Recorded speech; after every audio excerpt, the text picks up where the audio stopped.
There's not much to do when all I can is thinking about you.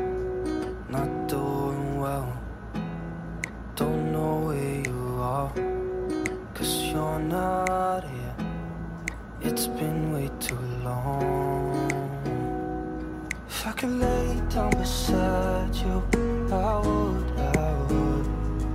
When nothing really matters, that's all I wanna do. I hope that you are safe and that I will see you soon. If I could lay down beside you, I would.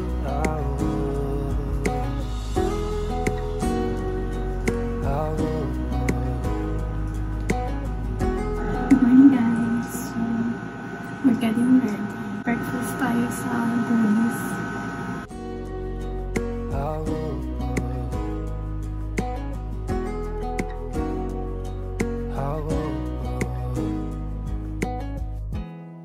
We talk on the phone. So, we're off to Goonies for breakfast. Then, balik tayo dito. OOTD for today. This top from Shein, bikini from Shein, and yung skirt from TikTok shop. Then, flats from SM department store.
Just got home, guys.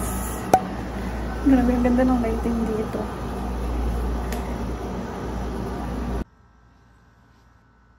Guys, punta tayo ng Halika. Ang nasa plano ko lang talaga is pupunta ako ng Warung after breakfast. Pero sobrang init pa. And parang ko plan ko rin na mag-picture sa beach na nandun. So, mamaya na lang pupunta. Gusto ko rin pala magpa-massage. So, later na lang para, kasi ang alam ko, may view yung parang massage spa nila dun. So, mamaya na pag malapit na mag-sunset tayo pumunta. In the meantime, mag-bihis tayo. And ulitin ko pala guys yung makeup ko kasi nakalimutan ko mag-tinted sunscreen. So, ang pangit ng finish niya. Okay guys, I'll get back to you later. And off we go guys. Alis na tayo sa house.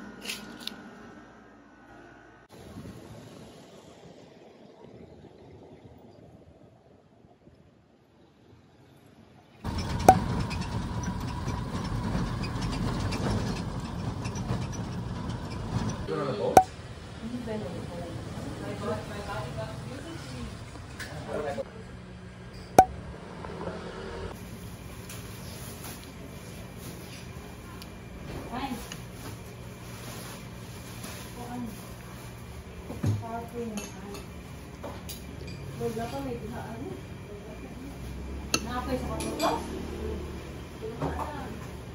Baka yung lang ako bayak na. Kaya na ito ba? O, mas muli. Halabi? Ako, God. Okay.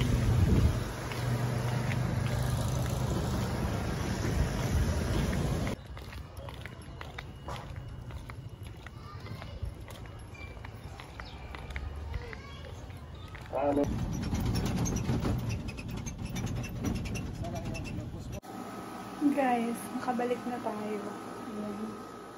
Hindi pala tayo natuloy sa Halika kasi sarado siya. Dinala ko ni Kuya sa... Nakalimutan yung pangalan ng ice cream shop. Basta homemade siya. And parang Jerome. Jerome ata yung pangalan. Isi-search ko para malagay ko dyan. May super fun ako guys na encounter kanina lang.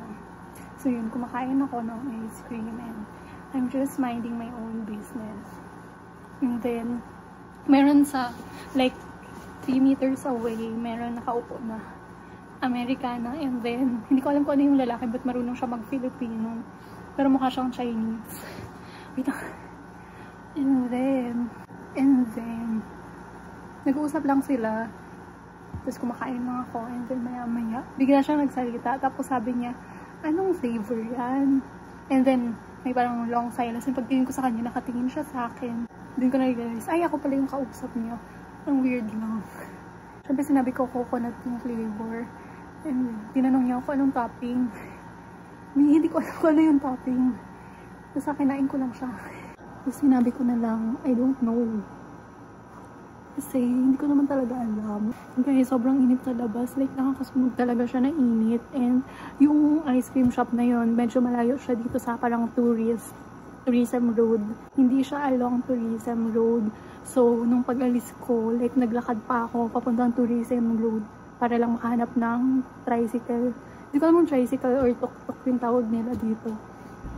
Pero, mas okay na rin na uminit siya kaysa naman umulan during my stay. Hindi wala tayong napuntahan nun. Guys, kung nagwa-wonder kayo bakit ako bumubulong, naririnig ako sa labas. Kasi every time may dumadaan, tapos nag-open ng door, naririnig ko rin sila. So, for sure na, baka marinig din ako. Guys, noong una, plan ko lang talaga, parang quiet lang tong video na to. Wala masyadong salita.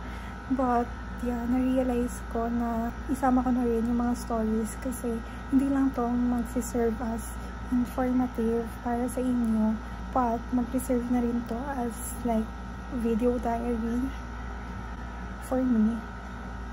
Kaya, pagpasensya niyo na kung maraming salita.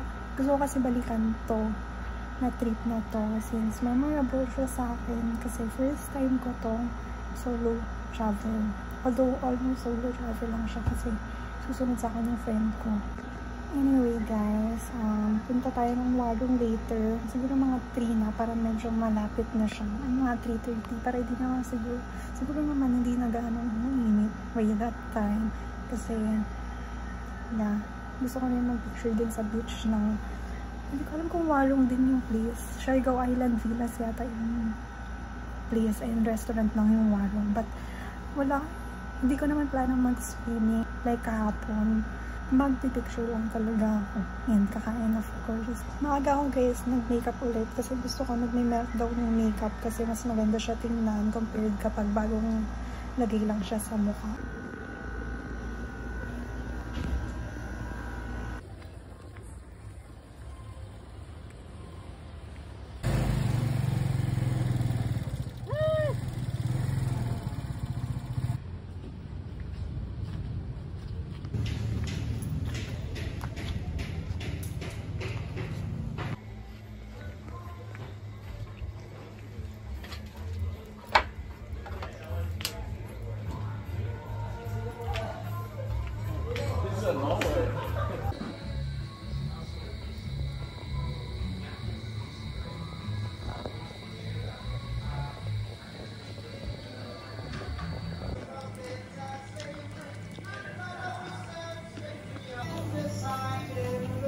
可以用啊。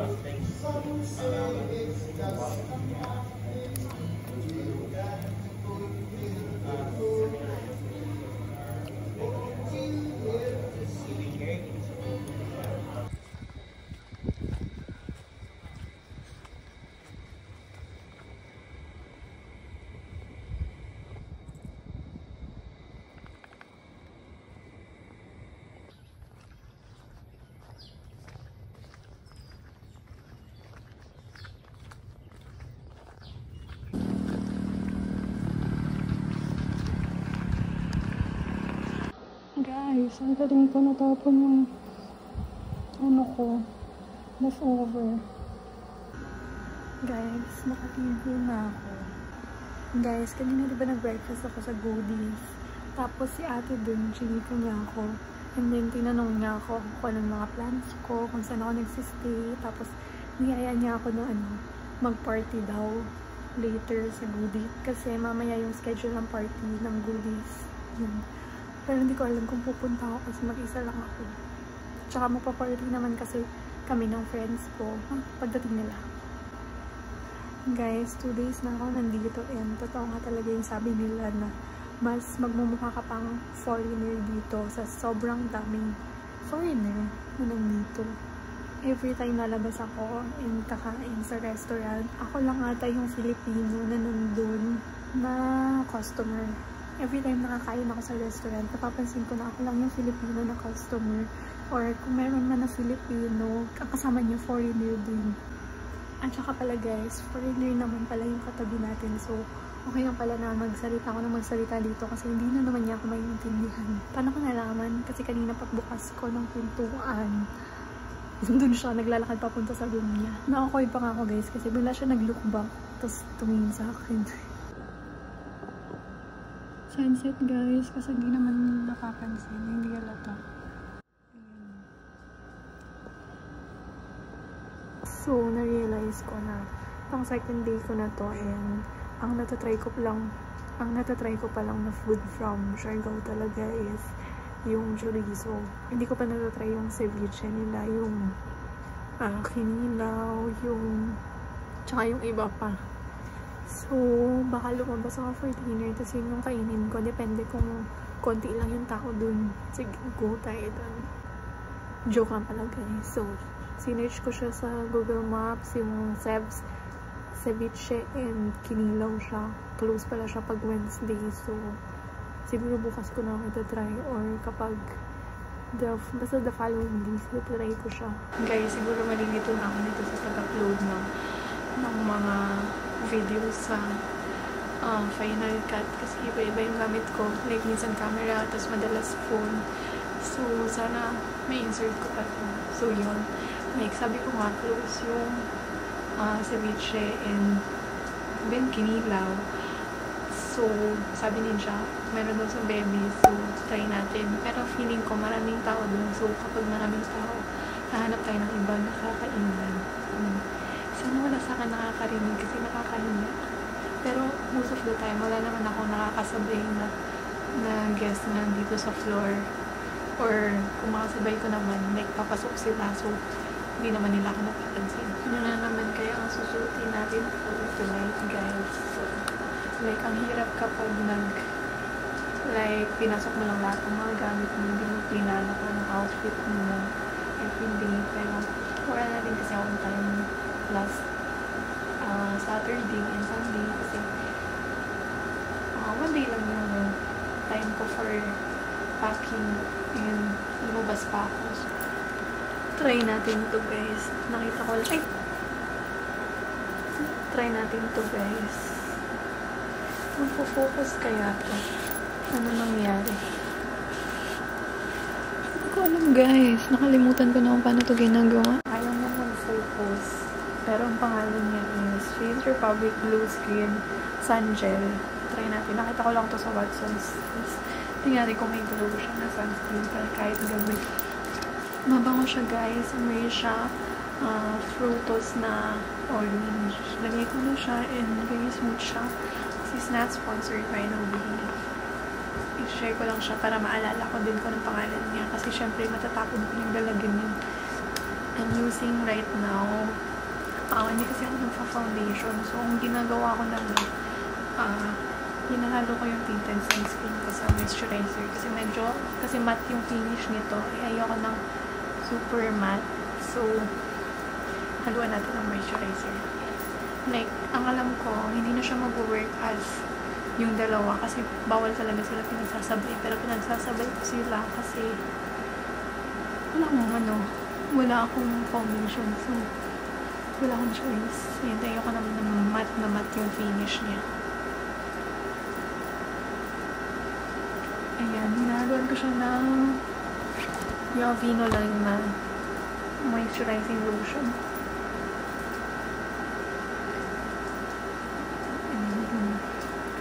Guys pala, if you want na maging natural looking yung makeup nyo, like, dapat ang ilalagay nyo lang na product sa nose nyo is film lang.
So, kailangan ko na talaga bilisan. So, papakita ko lang yung outfit ko. Then, we'll go in.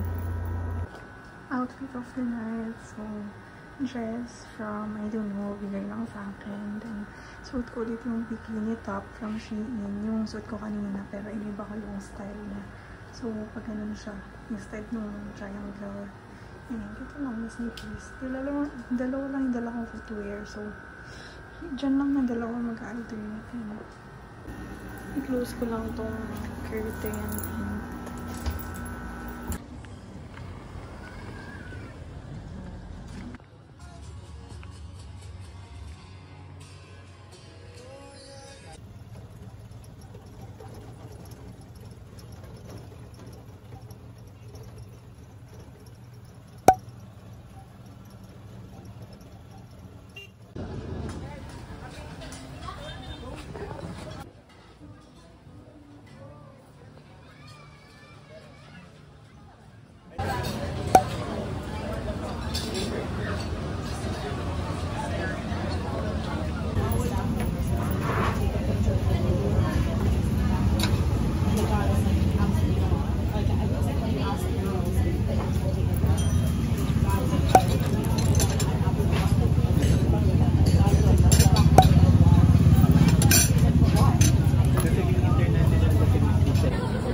Guys, Nakauwi na ako.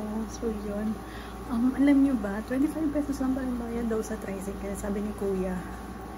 Kasi 25 lang dapat yung sinisingil niya sa akin. Kaso, 20 lang yung barya niya. Noon na nga, kasi nagbayad ako ng 50 sa kanya. Nagbayad ako ng 50 sa kanya, tapos sabi niya, wala daw siyang barya. Siyempre, tinanong ko ilan lang yung barya niya, tapos sabi niya, 20. Sabi, tapos sa isip ko, ha, tama naman na. 20 ang sukli. Siguro napansin niya sa mukha ko na confused ako. So, sabi niya, 25 lang po ang pamasahe, ma'am. Kanina pa ako nagta-tricycle. 30 talaga yung singil sa akin. So, yun. Pero 30 pa rin yung nabayad ko kasi nakulang yung barya niya. Hindi ko alam kung pupunta pa ako ng goodies. Tinatamad talaga ako.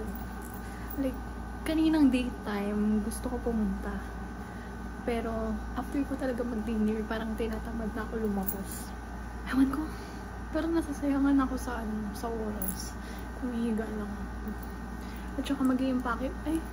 Mag-i-impake pa pala ako, guys. Kasi nga, diba, mag-check out na ako bukas. Tama ba? 4 ba ngayon? Sa Bebis pala, guys. So far, yun yung pinakamurang bill ko sa pagkain. 270 pesos lang. Yan, sasabihin ko na siya kasi baka makalimutan ko. Yun, like 70 pesos yung chorizo. 20 ata yung isaw. Basta, iba yung tawag nila. Basta isaw yun, 20 pesos. And 100 ata, 100 yung yung paa ng chicken. Yun. So, yung in-order ko, isang paa ng chicken, 2 isaw, tsaka isang chorizo. Among the 4, ang pinakagusto ko is yung chorizo. Tapos yung sauce pala nila, guys, 2. Parang yung suka nila, hindi ko alam kung tama yung ginawa ko, ha. Kasi sabay kasi binigay yung suka. Tapos yung kalamansi tsaka sili. So, yun yung pinaghalo ko. And then, pagdating nung pagkain, may kasama ulit siya na sauce. Yun yung gusto ko na sauce. Parang, if taga Bicol ka, like, and alam niyo yung boklan, yung sauce ng chicken nila, ganun yung lasa niya. So, yun, gusto ko yun na lasa. Guys, itong pinakamura natin na na gastos. Very good, very good. And, yung second na pinakamura, yung second ata na mura, is yung kanina din, yung warung. Parang 400 plus lang ata yung bili ko nun. Tsaka, yung warung pala, sobrang worth it niya kasi ang laki nung plato ng nasi goreng ata yung in-order ko. Hindi ko alam ano ba pinagkaiba ng mi goreng tsaka nasi goreng. Hindi, feeling ko mi goreng yung mi goreng, guys. Yung in-order ko. Hindi ko alam kung anong pinagkaiba ng dalawa kasi mayroon siyang description, 'di ba, sa menu. Kaso parehas lang yung description niya. So, ewan ko. So far, guys, yung mga pagkain natin ngayong araw, okay na okay siya. Even yung drinks gusto ko. So, like, sa goodies, guys, yung smoothie bowl, tama ba yung, basta yung tropical bowl ata yung in-order ko, ilalagay ko na lang if mali. Mukha siyang konti lang, pero pag kinain mo siya, guys, sobrang bigat. Hindi ko naman ina-expect na, siguro hindi na ako magsasabi ng, like, hindi siya worth it sa price, kasi syempre nasa Siargao tayo, and place to ng usual tourist spot talaga yung Siargao. So, expected na mahal talaga yung mga food. So, yun. Pero, kahapon lang, like, mahal yung mga bill natin lagi. Yung ngayon, medyo okay. Kanina pala, guys, di na sana ako pupunta ng Bebis kasi walang dumadaan na tricycle. Tapos, sobrang layo niya pa. So, pabalik na sana ako. Tapos, nung pabalik na ako, medyo malayo na rin yung nalakad ko, pero may dumaan na tricycle. So, yun, nag-Bebis na rin ako. Tapos, okay naman siya kasi mura lang. Tapos, may mga tables pa. Like, gusto ko rin sana yung Corvada i-try. Kaso, puno siya. Like, walang upuan na kahit for solo, wala. Alam ko yung Bebis, like, beachfront siya. Kasi kapag tinignan mo siya sa TikTok, mukha siyang beachfront kasi may sand yung floor niya. Pero nilagay lang pala nila yun. Hindi ko pa nakakain yung tira ko kanina sa warung. Sobrang dami niya kasi, tsaka hindi ko alam nakakaumay. Guys, I'm experiencing the Siargao cruise. Although expected ko naman na siya kasi ever since. Gusto ko na talaga pumunta dito. Ayan. Like, tinitingnan ko pa lang siya sa TikTok videos. Alam ko na magugustuhan ko siya. And, babalik-balikan ko siya. O, diba guys? Hindi pa natatapos tong trip na to. Like, I feel like I already missed the trip. Sobrang na-enjoy ko na solo ako right now. Kasi, like, haba ko lahat ng oras ko. Like, although, nakikita mo ng friend ko, pero, of course, may schedule na kami doon. And, like, hinayaan niya rin naman ako na mag-decide most ng itinerary namin.